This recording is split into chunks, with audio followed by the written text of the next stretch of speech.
Homemade এই special মশলাগুলো ছাড়া আসছে রোজার মাসে রান্না প্রায় অসম্ভব। আর সেই সাথে আরো একটা দারুণ টিপস দিচ্ছি, ডিপ ফ্রিজে কিভাবে আদা বাটা রাখলে জমবে না সেটা। আমি এখানে 1 কাপ আদা নিয়েছি, সাথে হাফ কাপ দিয়ে দিচ্ছি রসুন, হাফ কাপ রান্নার তেল আর 2 টেবিল চামচ লবণ। খুব ভালো করে ব্লেন্ডারে দিয়ে ব্লেন্ড করে নিচ্ছি। বক্সে নিয়ে ডিপ ফ্রিজে রেখে দিচ্ছি। জিপলক ব্যাগে পেঁয়াজ কুচি রেখে দিচ্ছি।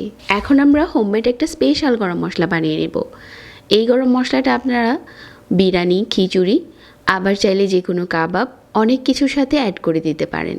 এখানে যে মশলাগুলো আছে এগুলো চাইলে একটা স্ক্রিনশট নিয়ে নিতে পারেন, তাহলে এটা বানানো ইজি হয়ে যাবে।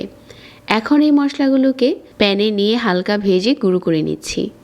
এই মশলাটা বেশি করে গুঁড়ো করে কাচের কৌটোতে রেখে দিলে 1 মাসের মতো ভালো থাকবে। একইভাবে আমি জিরেটা গুঁড়ো করে নিয়েছি।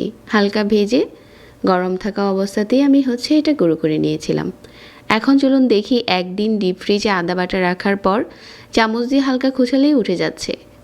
এটা কিন্তু মশলাটা আপনাকে আগে থেকে নামিয়ে রাখতে হবে না, ডিপ থেকে নামিয়ে সাথে সাথেই রান্না করতে পারবেন। পেঁয়াজটাও একই সাথে নরম হয়ে গেছে।